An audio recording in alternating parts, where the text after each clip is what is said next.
Essa é a lição semanal preparada pelos membros da Igreja da Ciência Cristã Independente de Plainfield, Nova Jersey, Estados Unidos da América. As citações são da Bíblia King James e do livro A Ciência e Saúde com a Chave das Escrituras, edição de 1910, de Mary Baker Eddy. Esta é a lição para domingo, dia 26 de abril de 2026. Tema: liberdade condicional após a morte. Versículo de ouro, Salmo. Quanto a mim, contemplarei a tua face em justiça, e quando eu acordar, eu ficarei satisfeito com a tua semelhança. Leitura responsiva, Efésios. Eu, portanto, prisioneiro do Senhor, rogo-vos que vivais de maneira digna da vocação com que fostes chamados, com toda a humildade e mansidão, com conformidade, suportando-vos uns aos outros em amor, esforçando-se para preservar a unidade do Espírito no vínculo da paz, até que todos cheguemos à unidade da fé e ao conhecimento do Filho de Deus, à maturidade e à medida da plenitude de Cristo, que, quanto ao trato passado, vos despojais do velho homem que se corrompe segundo as cobiças do engano, e sejam renovados no espírito da sua mente, que vos revestais do novo homem, que segundo Deus é criado na verdadeira justiça e santidade.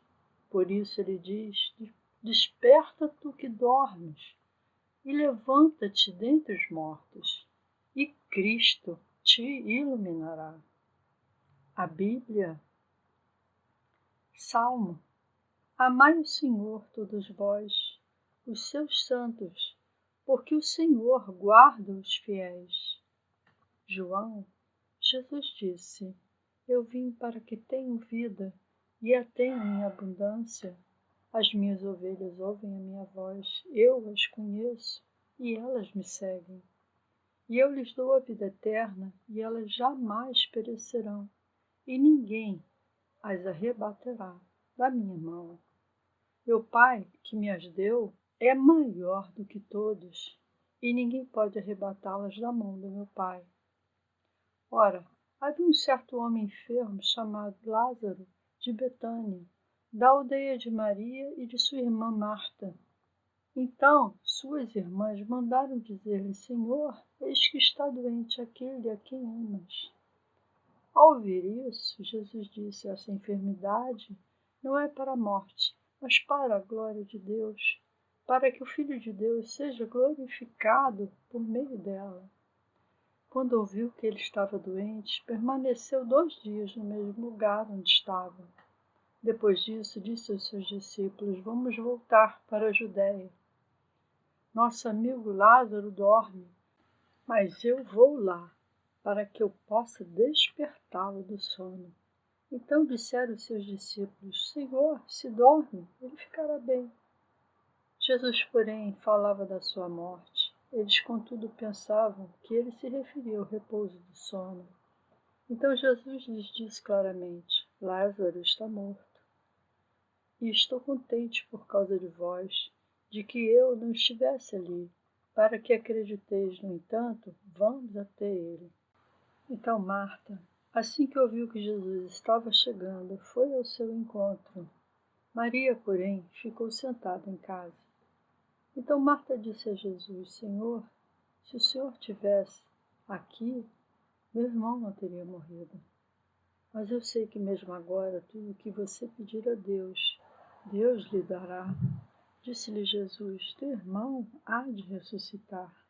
Disse-lhe Marta: eu sei que ele há de ressuscitar na ressurreição, no último dia.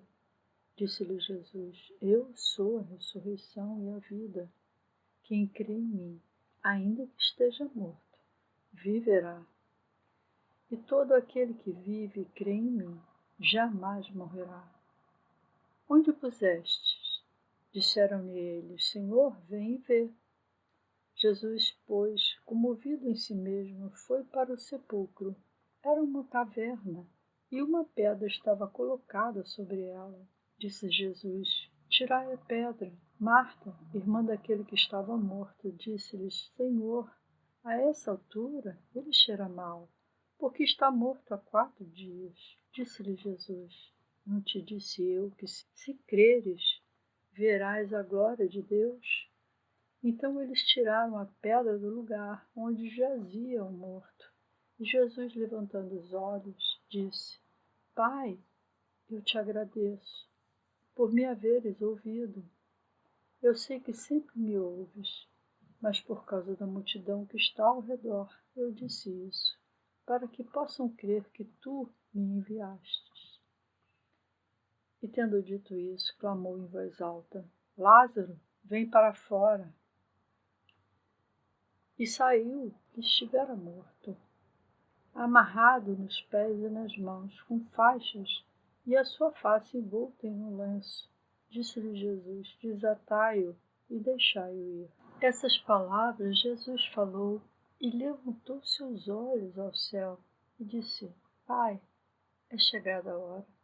Glorifica a teu Filho, para que também teu Filho te glorifique, assim como lhe deste poder sobre toda a carne, para que ele dê vida eterna a todos quantos tu lhe destes. E a vida eterna é essa, que te conheçam, a ti, o único Deus verdadeiro, e a Jesus Cristo, a quem enviastes. Em verdade, eu vos digo, quem ouve a minha palavra e crê naquele que me enviou, tem a vida eterna e não entrará em condenação, mas já passou da morte para a vida. Em verdade, eu vos digo que vem a hora, e já chegou, em que os mortos ouvirão uma voz do Filho de Deus, e que os que ouvirem, ouvirão. Romanos. E agora está na hora de despertarmos do sono, pois a nossa salvação está agora mais perto do que acreditamos.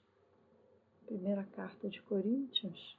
O último inimigo a ser destruído é a morte. Eis que eu vos digo um mistério.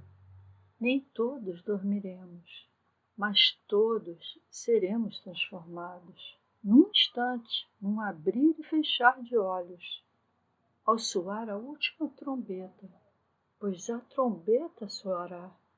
Os mortos ressuscitarão incorruptíveis, e nós seremos transformados. Pois é necessário que esse corruptível deva revestir-se da incorrupção, e este mortal deve revestir-se da imortalidade. Assim, quando esse corruptível se revestir da incorrupção e este mortal se revestir da imortalidade, então se cumprirá a palavra que está escrita: a morte será engolida pela vitória. Primeira carta de Pedro. Bendito seja o Deus e o Pai de nosso Senhor Jesus Cristo, que segundo a sua abundante misericórdia nos gerou de novo para uma viva esperança, pela ressurreição de Jesus Cristo dentre os mortos, para uma herança incorruptível e imaculada, e que não se desvanece, reservada no céu para vós. Eu lerei agora as passagens correlatadas com o livro texto Ciência e Saúde com a Chave das Escrituras de Mary Baker Eddy. A vida é eterna. Devemos descobrir isso e começar a demonstrá-lo. A vida e a bondade são imortais, que possamos então moldar nossa visão da existência em beleza, frescor e continuidade, em vez de velhice e decadência. Jesus disse sobre Lázaro: Nosso amigo dorme, mas eu vou despertá-lo do sono. Jesus restaurou Lázaro, compreendendo que Lázaro nunca havia morrido, não admitindo que seu corpo havia morrido e depois ressuscitado. Se Jesus tivesse acreditado que Lázaro havia vivido ou morrido em seu corpo, o Mestre estaria no mesmo nível da crença daqueles que sepultaram o corpo e não poderia ressuscitá-lo. A morte é apenas mais uma da fase do sonho de que a existência possa ser material. Nada pode interferir na harmonia do ser, nem pôr fim à existência do homem na ciência. O homem é o mesmo depois de um osso ser quebrado ou um corpo guilhotinado. Se o homem jamais pudesse vencer a morte, por que as Escrituras dizem: o último inimigo a ser destruído é a morte? O sonho da morte deve ser dominado pela mente, aqui ou na vida após a morte. O pensamento despertará de sua própria declaração material: estou morto. Para captar esta mensagem da verdade, não existe morte, inação, ação doentia, excesso de ação, nem reação. A vida é real e a morte é uma ilusão.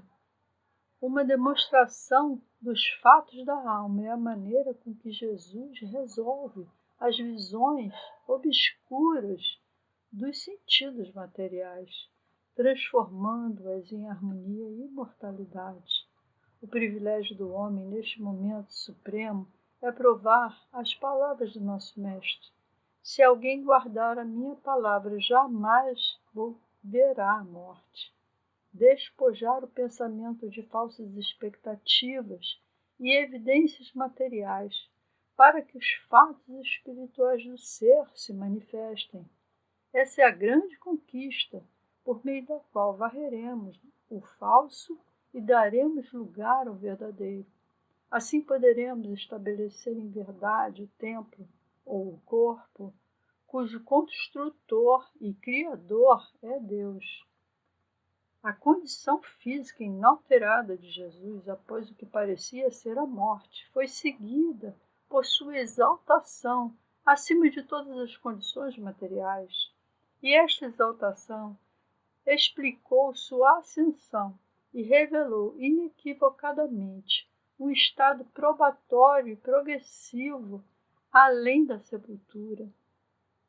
Ele deveria provar que Cristo não está sujeito às condições materiais, mas está acima do alcance da ira humana e ser capaz, por meio da verdade, da vida e do amor, de triunfar sobre o pecado, a doença, a morte e o túmulo.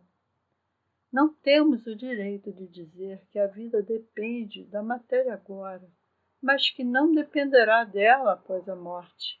Não podemos passar nossos dias aqui na ignorância da ciência da vida e esperar encontrar, além do túmulo, uma recompensa por essa ignorância. A morte não nos tornará harmoniosos e imortais, como compensação pela ignorância.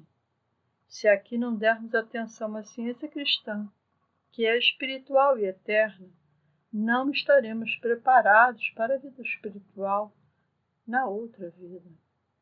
Se o princípio, a regra e a demonstração do ser humano não forem minimamente compreendidos antes que a morte alcance os mortais, eles não ascenderão espiritualmente na escala da existência por conta dessa única experiência, mas permanecerão tão materiais quanto antes da transição, ainda buscando a felicidade através de um sentido material da vida, em vez de um sentimento espiritual e movido por motivos egoístas e inferiores. Se a mudança chamada morte destruísse a crença no pecado, na doença e na morte, a felicidade seria conquistada no momento da dissolução e seria permanente para sempre. Mas não é assim. A perfeição só é alcançada pela perfeição. Os injustos permanecerão injustos, até que na ciência divina o Cristo, a verdade, remova toda a ignorância e o pecado. O pecado e o erro que nos possuem no instante da morte não cessam nesse momento. mas perduram até a morte desses erros. A salvação universal repousa na progressão e na provação, e é inatingível sem elas. O progresso nasce da experiência e o amadurecimento do homem mortal, através do qual o mortal se desprende e se torna imortal. Seja aqui ou na vida após a morte, o sofrimento ou a ciência devem destruir todas as ilusões concernentes à vida e à mente, e regenerar os sentidos materiais e o eu. O velho homem, com seus atos, deve ser deixado para trás. Nada sensual ou pecaminoso é imortal. A morte de um falso sentido material e do pecado, e não a morte da matéria orgânica, é o que revela o homem e a vida, harmoniosos, reais e eternos. Quando o ser for compreendido, a vida será reconhecida, não como sendo nem material nem finita, mas infinita, como Deus, o bem universal, e a crença de que a vida ou a mente jamais esteve em uma forma finita, ou o bem e o mal, será destruída. Então se compreenderá que o espírito jamais penetrou na matéria e, portanto, jamais se elevou da matéria. Ao ascender ao ser espiritual e à compreensão de Deus, o homem não poderá mais comungar com a matéria, tampouco poderá retornar a ela, assim como uma árvore não pode retornar à sua semente. O homem também não parecerá mais corpóreo, mas será uma consciência individual, caracterizada pelo Espírito Divino como ideia, não como matéria. Esse estado de existência científico e íntegro, uma perfeição discernível apenas por aqueles que possuem a compreensão final de Cristo na ciência divina, a morte jamais poderá apressar esse estado de existência, pois a morte deve ser superada, não submetida, antes que a imortalidade se manifeste. Durante as eras sensuais, a ciência cristã absoluta pode não ser alcançada antes da mudança chamada morte, pois não temos o poder de demonstrar o que não compreendemos. Mas o ser humano precisa ser evangelizado. Deus nos pede que aceitemos essa tarefa com amor hoje, abandonando o mais rápido possível o material e nos dedicando ao espiritual, que determina o exterior e o atual. Assim o progresso finalmente destruirá o erro e trará a imortalidade à luz.